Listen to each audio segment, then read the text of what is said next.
Hi and welcome to another Monday Live. Exciting times. Lots of things going on. We have our announcement of the prize winners. Yep, the 4th anniversary prize draw is coming up. So we've got 5 lucky winners to that, so that is exciting. First of all, a couple of things, a slight change to the programme this week. I apologise if this upsets people, but we are going to do the the teams of 4 are going to start at 6:30 on Wednesday. I know we should not adjust our whole lives around football, but generally when England get to a semi-final or a final, people tend to adjust things. So we're going to start at 6:30, which will end us at hopefully about 5 to 8. That will be the plan. So we'll have the usual suspects playing teams. We'll have some fun, but it's a 6:30 start. Let me just see if I've got that up there. There you go. Yes, so the Wednesday teams, 10th of July, 6:30. 6:30 rather than 7:30. Of course, you can just tune in at 7:30 and watch it from the start, or join us then, etc. Usually it's about. We usually finish just around 9 or before 9, but it'll allow everybody there. So. So just wanted to give you a heads up on that one. Yep. So the team's still going ahead, but it's at 6:30 rather than 7:30. Okay, that is on the Wednesday, and we've got our usual Fridays. Of course, our topic at the moment, teams defence, and I will be trying to allude to various things during the teams as we go out throughout this month. So just trying to mention various aspects of that. So we'll see. What else have we got? We've got our usual suspects, as it were. We've got the 5-level decision. We've got the bidding quiz, a little bit of beginners at the end. Although the beginners is going to be all about perseverance. I'm actually just simply going to sum up, because I think we have made our way through many little clips, as it were, which hopefully eventually will be on the site for all the novices. And I'm going to do today's on basically keep going at it. And bear in mind that we all want you to succeed if you're a beginner, because we need more players. So let's start off with that wonderful news. So our celebrating 4 years, we've got there, we've done it. And our prizes, of course, are these 5 prizes. We have the 5 prizes there. I am going to announce them in reverse order. So the first one, and they win a £50 gift voucher, that is Liz Hammer. So well done, Liz. £50 voucher for you. I would love to say thank you so much for being in touch, and we've had lots of emails and all sorts. And our £30 voucher and anniversary hamper for Madeline Newby. Well done, Madeline. And then we have the software, Q Plus software for Tony Sanders. Congratulations, Tony. That's a piece of software which, of course, I use a lot. And the year's subscription to BMB is for Richard Strother. Well done, Richard. And last but not least, certainly not least, because she is the winner of our holiday, and it's Jan Boyd. So well done, Jan. A holiday for 2 in the UK there with BMB. So enjoy that. And there's a little summary of all those winners. So well done, everyone. We will be in touch. And as I say, thank you so much for being in touch as a whole. We've had a lot of emails, a lot of things on Facebook and likes and all sorts. And that's what we like to do at this time of year, to get people active and interactive, as it were. So thank you for that. All right. Now it's time to go to the 5-level decision. So let's have a look at that. All right, bear with me while the screen adjusts. There you go, there's your hand. You're in the West seat, because this one came from live action, as it were. So So it happened to be West who had the hand, and I haven't revolved it. So it goes 1 heart from North, double 2 hearts. Nobody's vulnerable at this point. And I think this is a tricky decision for West, what to bid here. As I say, 1 heart, double 2 hearts. Do you have any definition of what your 3 hearts and 4 heart bid means here? Well, 3 hearts for me would be asking for a stopper. I know partners doubled for takeout, but I think it's suggesting no trumps might be an option. What does 4 hearts mean? If you've discussed it, you might suggest that it says, partner, I want to be in 4 spades, the unbid major, and I've got a singleton heart. But it's such a rare hand to come up, because most of the time Easter's got a singleton heart, that I'm not sure many people would have discussed it. So not unreasonably, West just bid 4 spades. The downside of just bidding 4 spades is obviously you then have another decision to make over 5 hearts. And do you feel you've described your hand enough to your partner? Well, it's up to you. You've bid 4 spades, and now you've got another decision to make. And that's always tricky in an auction like this. You've got to remember, once your opponents have a fit, there is the chance that they will outbid you. So although your 4 spades sort of sums up your hand, does your partner know the kind of hand you've got for 4 spades? And that's the tricky thing. And also, are we in a forcing situation? So have a little think about that. We will come back to it. Okay. And we'll discuss both bids, both the first bid, 4 spades, and what we might bid subsequently. So we'll come back to that. Just a few things on regard to, of course, our Denham Grove events regularly there. I'm doing a couple there actually. I've got one in August on signals and discards, and then I'm going back later in October and doing bidding distributional hands. So there's those options. Oh, I just lost my microphone. Apologies. I'm sorry if there's some scuffling there. No, I'm struggling with it. It just won't fit on. Bear with me. I'll tell you what, I'll shift you onto that and I will carry on talking, but I've got to, this doesn't seem to want to fit on my shirt anymore. Okay, we will get that fixed next time. Nope, because it's not being fixed this time. Let me try it again.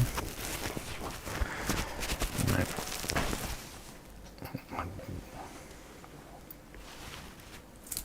Well, it's on at the moment. I have a feeling it might fall off again, but I'm sorry about that little break. You got the chance to see some cruises and some overseas holidays, but I'm back now, and hopefully the fluffy thing is going to stay on my chest. I'm not sure that's what you needed there, but okay. So let's look at our topic today, and that of course is defence at teams. And teams of 4, a reminder of the game. I'm not going to go so much into it now. I'm assuming that most of you understand the way the game works, but the important element of it is that you're playing as at least a team of 4. Sometimes you can be a team of 8, but it's going to be similar tactics. The key is that you're playing both east, west and north, south. So the cards don't matter so much, if that makes sense, because one of your pairs is playing north, south and the other east, west. So if you've got no points, your teammates get the 40 points, as it were. So as long as your partnership does well, you should get an even Stevens game. If both partnerships do well, both opponents and your partners at the other table, you shouldn't worry about it. But understanding the tactics is important, because the idea is you're getting 2 scores, you know, and in theory they should cancel each other out. But the scoring system uses what's called imps scoring. And that's very different to match point scoring. Unfortunately, it has the term match points in there, which is a little bit confusing, because match point scoring is what we use for pairs bridge. International match points, which we short for imps. So we tend to call it imps for teams and match points for pairs. In match point scoring, every 10 points counts, whereas in international or match points or imp scoring, you'll notice that at 0, it's 0 for 0 to 10 points and just 1 or 2 for overtricks. 2 overtricks would be worth 2, 1 overtrick just 1 point. And what we clarified last week was a game contract is worth about 12 times as much as an over trick. And what that means is we're not pursuing them so much. So let me put that in perspective. So what we did was last week I showed you a scorecard with 4 results. One pair had managed to get 3 over tricks on 3 boards in a row, but had then gone off in one. Now playing pairs, that's wonderful. The over tricks get you the top scores. So you might get 3 tops and a bottom. You're over the moon, that's 75%. How different is that playing teams though? At teams, 3 over tricks get you 3 times 1. That's 3 points. Whereas if you go down in a game, particularly a vulnerable game, you tend to lose 12 or 13 imps if you're vulnerable. So that one time going down is much more important than the 3 over tricks. So playing teams, play safe. Playing pairs, go for it. Now, what does that mean for defence? Well, in defence, it means you don't have to worry about the odd over trick. So you can attack. Now, attacking is not something we do very much playing pairs. But playing teams, we are going to attack. We are going to take risks to defeat the contract. In fact, today's topic is optimism. We are going to be optimistic today. Okay. What it means is aggressive leads and switches. And we saw some really interesting ones from the teams last week, where I think there was a number of leads there where I would do different leads playing pairs to teams. And in fact, we looked at that last week, the opening lead. Okay, so how does it affect your play? Well, active defence, particularly when they're strong. If we think they're particularly strong, we will be really aggressive. In fact, Doubleton leads become quite high up the list, actually, playing teams. They are very low down my list if I'm playing pairs. Okay, they almost have to be an unbid suit, to be honest, for me to want to lead a Doubleton playing pairs. Whereas playing teams, you will sometimes really go for it. Okay, leading away from honours. I don't mind gambling. If I give a trick away, it's not the end of the world. They probably make 3 no trumps plus 1 instead of 3 no trumps. My idea is, look, if we're going to take 3 no trumps down, they've got a nice hand, we need to make my long suit. If my long suit doesn't make, they're going to make anyway. So if I give a trick away, it's not the end of the world. Optimism. That is what we're focusing. Okay, that is what we're focusing. Someone mentioning the lead quiz there. Well, actually, there are going to be some lead quizzes coming up in the not too distant future that might have the label teams on. So look out for those. Okay, so they won't just have a vulnerability; they'll have teams. But if it doesn't say teams, the lead or prize quiz that we have on the site each week is pairs. It assumes pairs. But I may in the future put a few where we have teams listed. Okay, so what do I mean by optimism? Well, when you play pairs, you are not allowed to be optimistic. If you say, well, if partner has the ace, we can take this contract down. The problem is when partner doesn't have the ace, the contract will often make an overtrick. Playing teams, we are allowed to do that. We don't care about the overtrick. Well, we do, but we don't care much about it. It's only 1 imp compared to 12. So we are allowed to almost say, I need my partner to have the ace of clubs, so I'm going to give it to him. I am going to give my partner what I require to get the contract down. So we are going to look at 2 hands here where optimism is the key. Okay, so this one has an interesting auction, so let's see how it goes.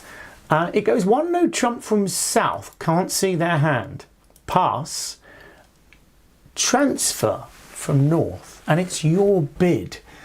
So this one again is another tricky one here. You've got a big hand, you've got 15 points. And it's gone 1 no trump past 2 hearts. Of course, you can't see, I should say, you can't see North's hand in the auction.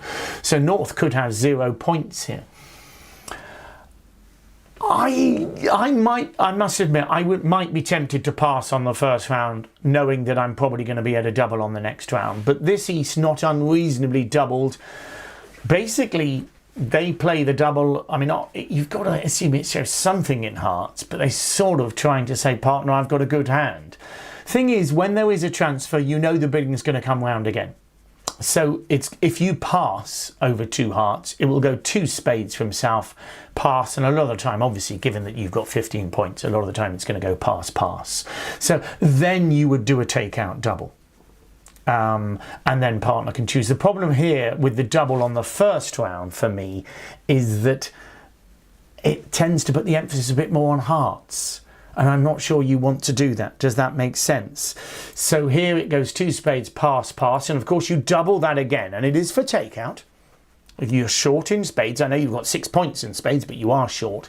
But of course it's no surprise when your partner bids 3 hearts here.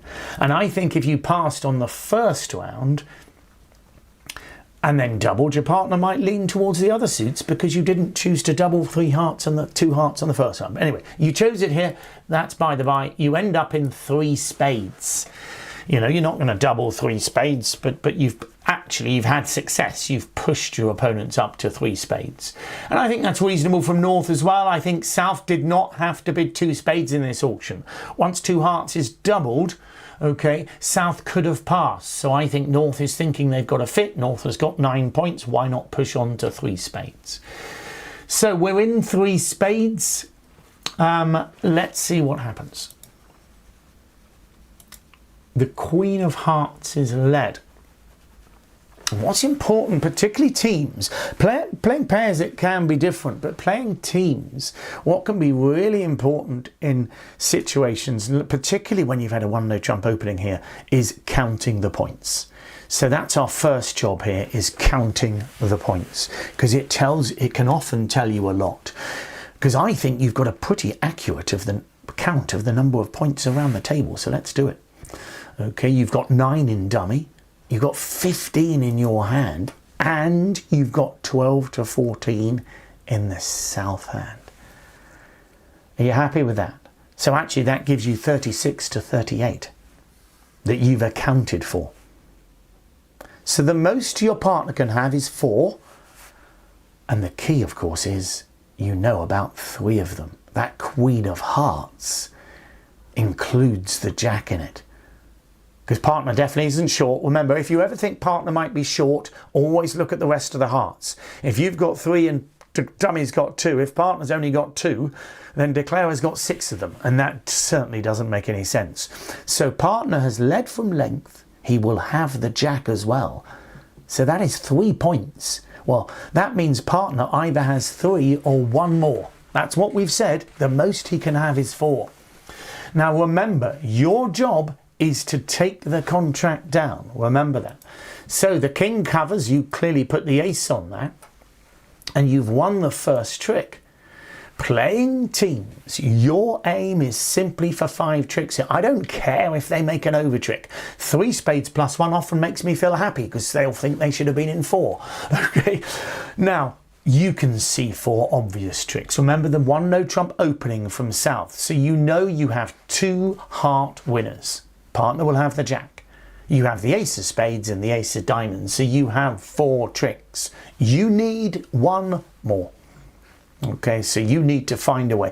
And I have to be honest, you might even defend the same way at pairs and teams on this particular hand. But the point is, it's so much easier, okay, when you're playing teams. Playing pairs, if you ever think of a way of getting a contract down, you have to make sure to yourself that you're not giving a potential over trick away. Playing teams, you don't have to worry about that. Okay, now someone's pointing out that the only possible way of making tricks when you don't have any high cards is by ruffing. Okay, so we can work out that we can't ruff anything. Are you happy with that? Okay. Because, you know, we can't, you know, I suppose the only thing we could possibly ruff is the 4th round of hearts. But to do that, you'd have to play a heart, get a ruff, and then get partner back on lead to play a 4th round of hearts. And we've already worked out partner can't get on lead after the 2nd round of hearts. So that's not going to work. So your only possible chance here of getting the contract down is surely by aiming for a diamond ruff. So well done, Zoe, there. That is your only chance. Now, it doesn't matter if it doesn't work out. And as it happens on this particular hand, I don't think you can give an over trick away. So it's actually an okay defense playing pairs as well. Here, no reason to duck a diamond. Okay, who knows, you might even get two. Remember, that Queen of Spades is going to lose. I hope you're happy with that. I should have mentioned that, but you know South has got the king. He's got to have the king. So that Queen of Spades is going to use. I suppose it is possible that if South just willy-nilly bids spades without needing to, that South could just have the king doubleton in spades and partner might have 4 spades to the 10. If that's the case, I think partner's probably going to make that extra trick anyway, so I don't think you need to worry. Okay, he'll make the 10 of spades eventually, but I'm thinking more likely that South has king to 3 in spades, and if he's left to his own devices, he will only lose the ace of spades and the ace of diamonds here, and the 2 heart tricks. Now you might think, well, why not just lead a heart back, because partner can switch to diamonds? But partner's got no idea what's going on. He knows you've got a lot of points, because he can count up as well. And remember, he only has perhaps 3 points in his hand, so he's thinking, oh, partner could have as many as 15 or 16, and they could be anywhere. Maybe partner's got the ace queen of clubs from partner's point of view. So let's say you lead another heart here. Your partner might play a 3rd round of hearts, forcing dummy to rough in the long trump hand. That's good play. Partner could well switch to clubs, thinking that would make a great switch. Can you see the problem here? If you lead another heart here, you're forcing your partner to guess what's going on, whereas I think you know jolly well what's going on. Partner has no more high cards, and therefore our only chance is to go for a diamond rough. So rather than playing a low diamond, because I'm the one who's going to get the lead with the ace of spades, I'm going to play the ace of diamonds and another diamond, win the ace of spades and play another diamond. And if partner happens to have a singleton, we might get 2 roughs. If partner's got a doubleton diamond, we will get the 3rd round rough. And if partner's got 3 diamonds, declarer will make 9 tricks. Okay, so you're allowed to be optimistic. So you just plonk down the ace of diamonds, declarer plays the king of diamonds, and always remember, trust your partner here. Declarer, of course, has the king jack of diamonds. He can play the king anytime he wants. We know he's open 1 no trump. We haven't missed that. And our partner's played the 9 of diamonds, which looks like it might be the top of a doubleton, which is great news because we can play another diamond there. Okay. So partner does indeed have no other points outside of his queen, jack, 10, 9 of hearts. What would he do if you played the ace of hearts, then another heart? He'd win the 2nd round of hearts, and he's got a difficult decision to make then. Maybe playing a 3rd round of hearts might be right. Forcing dummy to rough. If you've got the ace queen of clubs, remember, he's no idea what's in it. You could have ace queen of clubs here.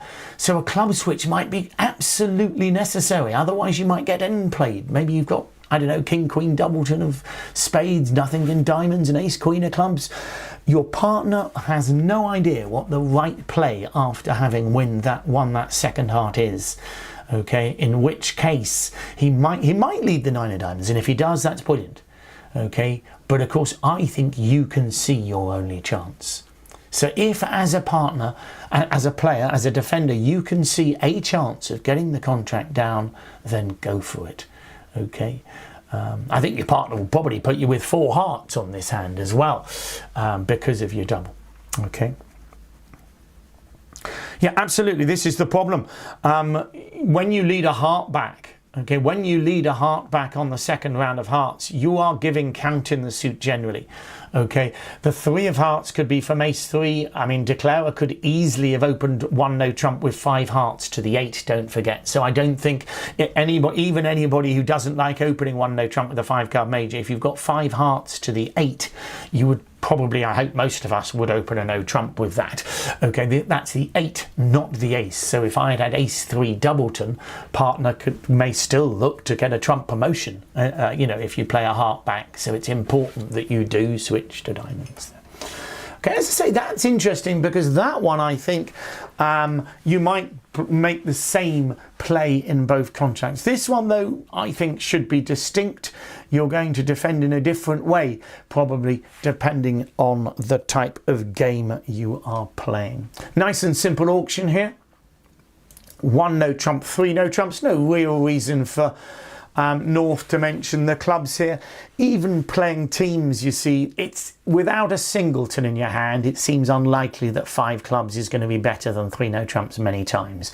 If you had a singleton here, then you might change your mind. You might feel, actually, you know, if partner fits okay and doesn't have much in spades here, excuse me, then, you know, let's say you had a singleton spade, it's possible that 5 clubs could make and 3 no trumps doesn't, so I will try to inquire, okay? But here, I think 3 no trumps is just normal. So your partner leads the 8 of spades. Now, the declarer playing teams is much more documented than that in pairs because it's much more precise. Because your job, when you're defending against a team's contract, is to get it down almost always, as opposed to fiddle-faddle about over tricks. Here, if you make an aggressive switch, you may well give an extra over trick to declarer. So it's really tricky to decide. And actually, quite often playing pairs, we don't get contracts down all the time that we should because we're playing safe. In the long run, safety is important. However, playing teams is very different. Okay, let's do the points again. See if that gives us any information. You've got 13 in dummy, 10 in your hand, 12 to 14. So partners, you know, what's important, just doing the point count there, is sometimes you'll know your partner has 0. And so actually there's no point hoping partner has the king of diamonds or the queen of diamonds or whatever you want. If partner has 0, partner has 0, so don't give an over trick away, if that makes sense. Here though, your partner has got 3 to 5 points. We've added up the total around the table and our partner can have a high card. So let's give him our high card if we need to. So the important thing here is you look at dummy. You've got to be realistic. You trust your partner. So on the first hand, you put the ace up, of course, and the queen falls. So how are the spades divided? Well, you trust your partner. Your partner's led a high spade. That is surely denying the king, queen or jack. So I think South has probably got the king, queen, jack. So at this point, when I win my ace of spades, I think declarer has 9 tricks. Are you happy with that? 6 club tricks, okay. A couple of hearts, so I'll just put that up. Okay, 6 club tricks, 2 top spades and the ace of hearts. So if I just do a normal spade lead back or something like a passive lead back, which is quite normal playing pairs, and it's not the worst play here. So playing a spade back or something like that is not the worst play, playing pairs. Okay, playing passively as opposed to playing aggressively. Playing teams though, if you know declarer's got 9 tricks already, well, you've got to, you know, be optimistic. Is there any chance? Well, your partner could have the king, queen of diamonds here, which certainly is enough to defeat the contract. But that's optimistic. I think with just the king of diamonds, we can defeat the contract. Now, David's pointed out the right play. Those of you who have seen this before, it's a classic play. It's called a surround play, which if you've never seen before, you won't get right because it's not obvious. But what I'm trying to do is think to myself, well, what can I give? What's the least I can give partner that gives us a chance of defeating this contract? And the least I can give partner is king to 3 diamonds. Because if partner's got king to 3 diamonds, we might be able to take 4 diamond tricks. However, you've got to be careful, because if you lead a small diamond here and South plays small, your partner might have to use his king, and that will be too early. However, the jack of diamonds is a cunning play, because it's going to leave your ace and 9 surrounding the 10, as we'll see. Okay, so remember, our job is to defeat this contract. It is not to protect against over tricks, it is to defeat the contract. We are going to see that switching to the jack of diamonds is going to take 3 no trumps down on this occasion. But we're also then going to see another layout where the Jack of Diamonds gives declarer an extra over trick. Okay, and the key here is that playing teams, we don't really mind about the extra over trick, as long as sometimes we take the contract down. Whereas playing pairs, that is really tricky. So let's see how that switch works. We've identified that the only way of getting this contract down is to take 4 diamond tricks here and now. We have to take them without giving the lead away, because as soon as we give the lead away, declarer, we know that partner hasn't got 4 clubs because South open 1 no trump. So we know that there's 6 club tricks straight away in dummy.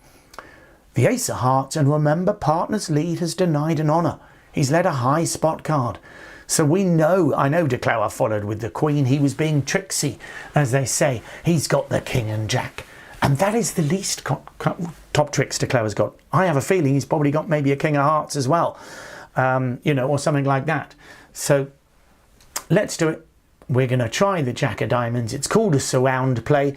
I could have just put 3 small diamonds in there, and then we would have just, again, maybe switched, but slightly differently. The Jack of Diamonds, what can South do? If he covers with the queen, hopefully our partner's got the king. So remember, hopefully. The term hopefully there. That seems crazy, but we're allowed to hope. And that's what we're doing here. And of course, we are hoping our partner's got the king. Declarer has been forced to cover it. If he doesn't cover it, of course, the Jack of Diamonds would have won, and we'd then lead a small one to partner's king. Here, the king wins, and now, of course, our ace and 9 are beautifully surrounding the 10. Remember, the Jack, Queen and King have gone. If declarer plays the 10, our ace kills it and our 9 is a winner. If declarer plays small, we put the 9 in, and that wins the trick, allowing the ace of diamonds to bring the rest of the suit down. There's the full layout. Okay, and as you can see, if you look at it, declarer actually has 11 tricks. When we win the ace of spades there, declarer has 11 tricks. If you duck the opening lead, if you decide that's the best policy, declarer just runs his 10 tricks. The first spade trick and 3 hearts and 6 clubs. So that's no good either. Playing teams, you've got to be dynamic. You win the ace of spades, switch to the Jack of Diamonds, and poor declarer has no chance. If he ducks the Jack of Diamonds, you then play a small diamond to partner's king, and then your ace brings down the rest, and you take 4 diamond tricks. There's nothing declarer can do to stop you taking those diamond tricks. Can you see that if you switch to a small diamond, declarer might choose a small one, which is the best play, and now your partner's king is forced to win the first diamond trick, and declarer still has the queen. So if you don't switch to specifically the jack, declarer will get away. If you play the ace of diamonds and then the jack, that's no good, because the 10 will become a winner. You need to have your ace and 9 remaining to surround the 10. Okay, so here your Jack of Diamonds switch generates the 5 tricks you need. Of course, you had one already, but in total it generates the 5 tricks you need to defeat 1 no trump. You were optimistic, you needed a bit of luck, but you were allowed to give partner 1 high card. Of course, it could have been the King of Hearts instead of the King of Diamonds. Okay. Okay, as I'm going to show you in a second, so you know, without the switch, declarer makes 11 tricks. Look at this layout though. So that layout, we have defeated it. On this layout, unfortunately, your Jack of Diamonds switch gives declarer 12 tricks. Now, playing pairs, that would be annoying. Okay, because that would be a complete bottom. Look, remember, you're looking at 2 aces against 3 no trumps. That's the kind of the result a lot of people would go, how on earth did that happen? But you can see as soon as a spade is led, declarer has 3 heart tricks, 6 club tricks is 9, and 2 spade tricks is 11. So if you lead the Jack of Diamonds, if declarer puts the king on, he then makes the rest of the tricks. Can you see that? He can discard the diamond losers. He doesn't need it to play diamonds again. So you will never make your ace of diamonds. Now, would I switch to the Jack of Diamonds at pairs? That's a close call, isn't it? Because I think it's not often going to give a trick away, but so it might be, and it is a nice hero switch, as it were. But it is, as you can see, with this layout, it will give a full trick away. Oh, you know. How often is it going to give a trick away? Fine line, fine line. In theory, if you're playing pairs, you have to do all the calculations. You have to work out what are the chances of my partner having king to 3 diamonds, and what are the chances of my diamond switch actually giving a lead away, a trick away. That you have to be an extraordinary mathematician with an extraordinary imagination to be able to do that accurately. Pairs bridge is awesomely difficult. Awesomely difficult. And that's why people tend to love teams more. So most experts play a lot more teams. All the international matches are teams, etc., because it is a more calculable game. You just need to you know what you need to aim for. So as declarer, you know you aim to aim for 9 tricks there and no trumps. As defenders, you know you need to aim for 5. Playing pairs, you just don't know. Okay, you just don't know. Are you aiming for 9 tricks, 10 tricks, or 11 tricks? Are you aiming for 3 tricks, 4 tricks, or 5 tricks as defenders? It is so difficult. It is so difficult. And I agree, Zoe. Yep, pairs can feel a bit random, particularly if you're playing in a non-regular partnership. Defense is just really, really difficult. Playing with the odds tends to be right. Don't be too optimistic. You give your partner the odd card. That's why giving information in the bidding can be so important, like a lead directional double or something like that. Because a lead directional double will allow your partner to make that lead from queen to 4 hearts, for example. That's why perhaps the double in this auction was maybe not so good. But in a normal auction, where you double to say partner make a lead, it can be really valuable. Same way the opposite, if partner doesn't double, then maybe I shouldn't lead it, you know. So giving information in pairs defense is important, whereas in teams it's all about going for broke. Okay, well, I hope you enjoyed that. That's we're going to carry on with that theme. If you don't play teams, do watch me on the Wednesdays, and see how it works. If you ever play Rubber Bridge or Chicago, the tactics are very similar. So if you never play sort of as a foursome and you never play teams, then you won't need the tactics. But if you do ever play as a foursome, where you're not comparing with other tables, again, the over tricks are not important. It's all about getting a contract down or making the contract as declared. Okay, let's go back to that 5-level decision, which seems a long time ago. Okay, we are 1 heart, double, 2 hearts. Remember, nobody's vulnerable here. Okay, nobody's vulnerable. 1 heart, double, 2 hearts. I think you've got to bid game. You've got a 6 loser hand. You've got 6 cards in the unbid major. You're pretty strong. It is quite rare that you have an opening bid against you and a supporting bid and you make a slam. If you'd had 3 hearts, funnily enough, on this hand, and a singleton in diamonds, you might be more prepared to try for a slam. And the idea being that hopefully partner would have the singleton in hearts and your singleton diamond together. If partner's got the missing ace and this and that, you could make us.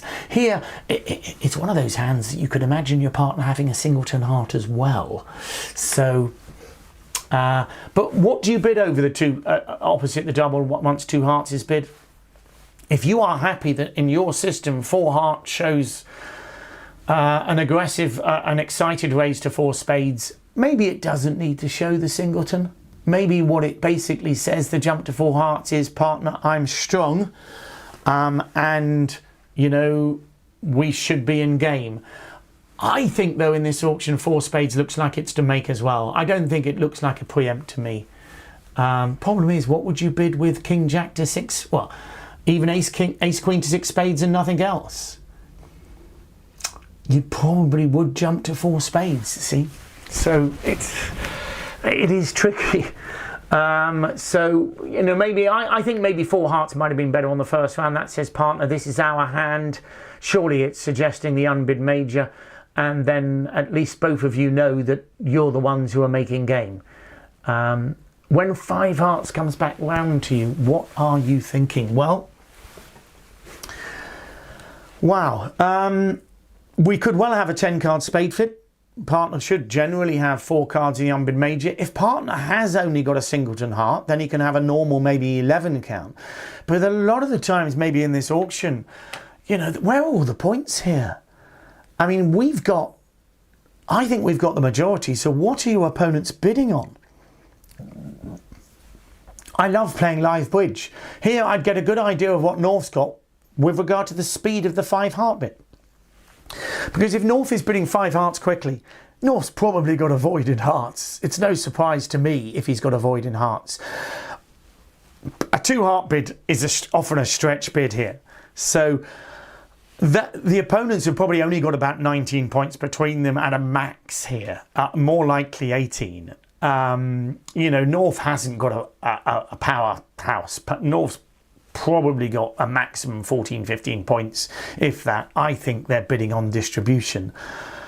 So I can't be that sure that we're getting, you know, who knows, we might not make a spade trick. If partner can't double 5 hearts himself, I don't think we're getting enough out of 5 hearts to beat 5 spades if it makes. Are you happy with that? I think that's the key. If partner had 3 defensive tricks over 5 hearts, I think he should be doubling. And I've certainly only got 2. So with what I hope is a 10 card spade fit, and not unreasonable to hope that we've got a fit in diamonds as well, I think I'm going to bid 5 spades here. Bear in mind that any finesse is likely to make.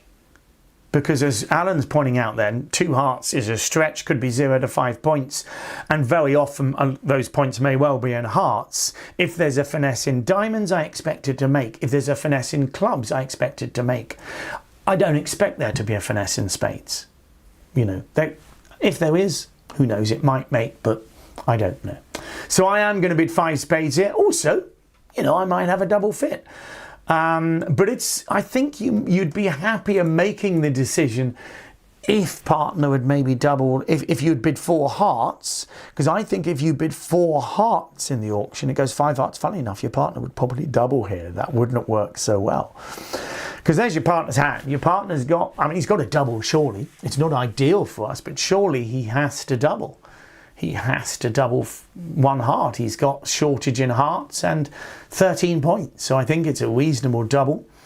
I like the stretch bid from South.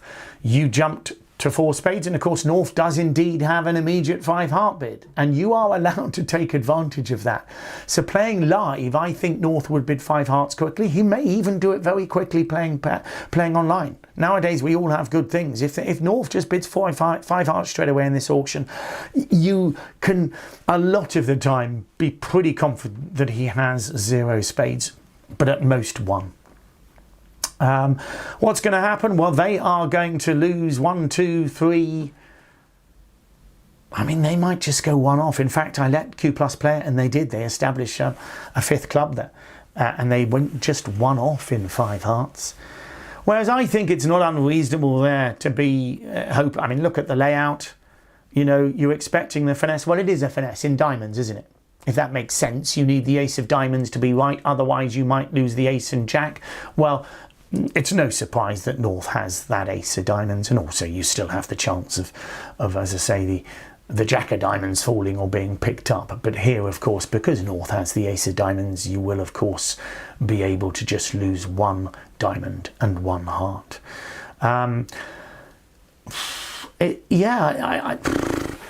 think, to be honest, those you count losers, it's a 6 loser hand with 6 spades. So to be honest, responding to the double, I think you're sort of thinking of 5 spades already.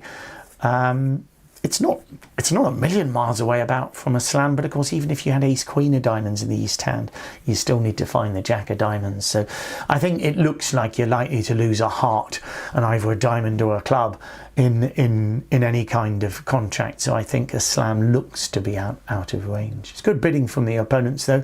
Don't think they should bid 6 hearts, even though it's probably the optimum score. Because when you push your opponents to 5 level, you've done well. That's the way I always feel. So I think North-South will have done well to force us to 5 spades. And quite often, of course, 6 hearts would go for too much anyway. Here, though, it turns out that 6 hearts double -2 is a better score than 5 spades making. But I think they've probably done enough. Okay, well, hopefully, let's have a quick look at that bidding quiz. Throw that bidding quiz up before we finish up. Sorry, I've overrun today.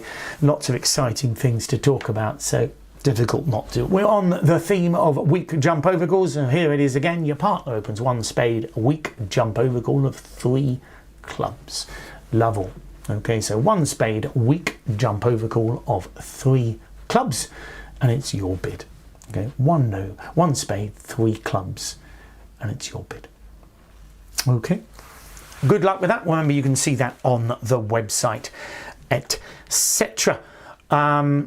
Just a quick reminder there of your winners. So well done to all of those winners. And particularly Jan, who's won our holiday there. And thanks very much, all of you, for being in contact. Have a nice week. Hopefully I'll see you during that week. Remember, 6:30 on Wednesday, if you fancy that. It's 6:30 on Wednesday. Okay, and Friday at the normal time, 11. Going to look at persevering. So why have I got the word persevering up there? Well, what I'm trying to say to all of you novice and beginners out there is keep going. It's a wonderful game, and I promise you, you will enjoy it and you will get better at it. You will at times feel completely swamped by the game, particularly if you've not played much cards, but it is a wonderful game.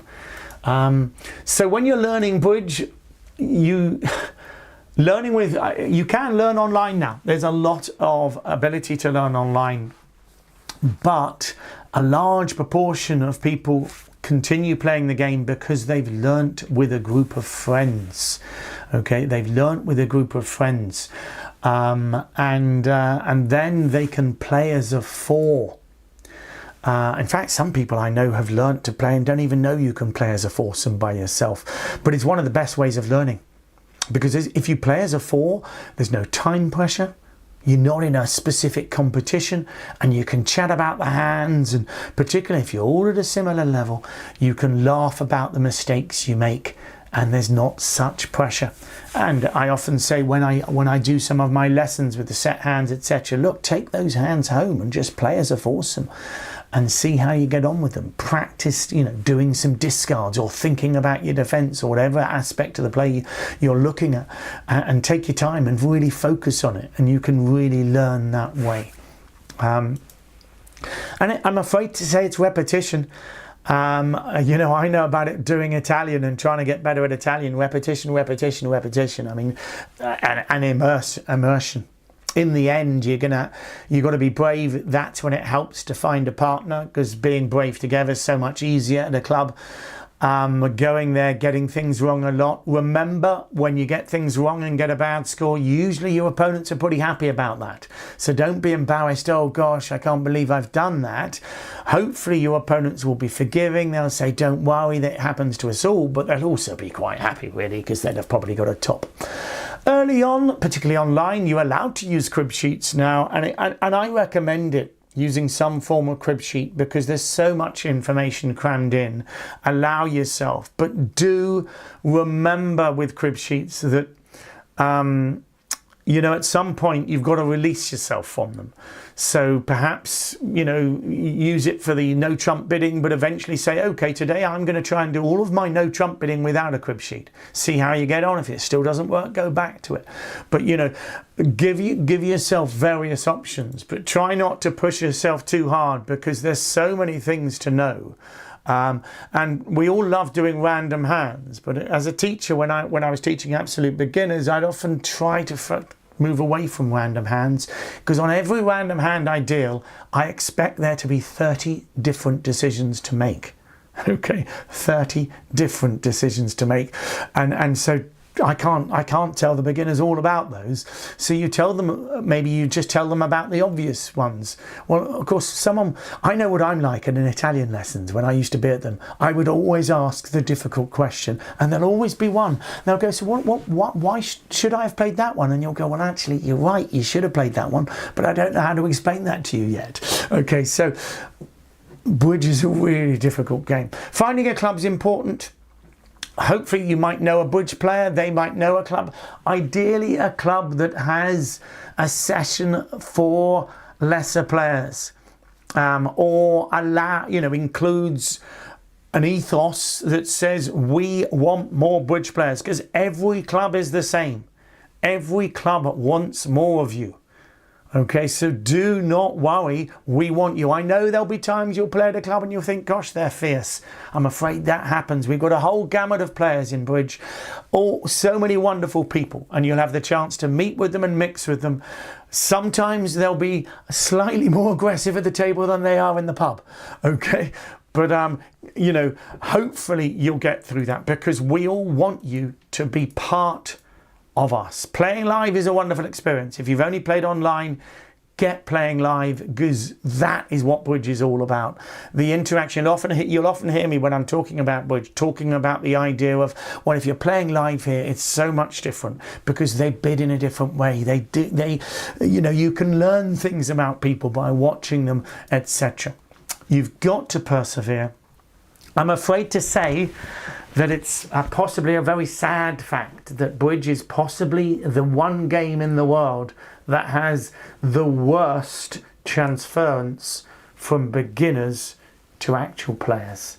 Okay, because bridge is a difficult game and it's easy to stop at various hurdles, particularly when you go to a club and you get a little bit upset by someone. Persevere. You do need a slightly fixed grin. Most of those people aren't deliberately upsetting you. They will be in their own mind and they might not react. It's unforgivable. They should not be like that, because, as I say at the bottom here, we need more players and we should all want you, to succeed. It's so important for the game of bridge. We need you to succeed because we need more players. Okay, so please do try and find a club. You know, we can maybe guide you to some, and the EBU is a very good source, obviously, of clubs. There'll be clubs that aren't members of the EBU, which will often be more relaxed, etc. So there's all sorts, and there's usually more than you think in your locality. A lot of people say to me, oh, there's none around me, and by the time they come back to me, they found 3 or 4, and usually there will be one. If you find the first one a bit daunting, there will be another one, and there'll usually be someone at that first one who can tell you where the other one is. Anyway, good luck and keep going, and hopefully we will see you having fun at a bridge club soon. Thank you.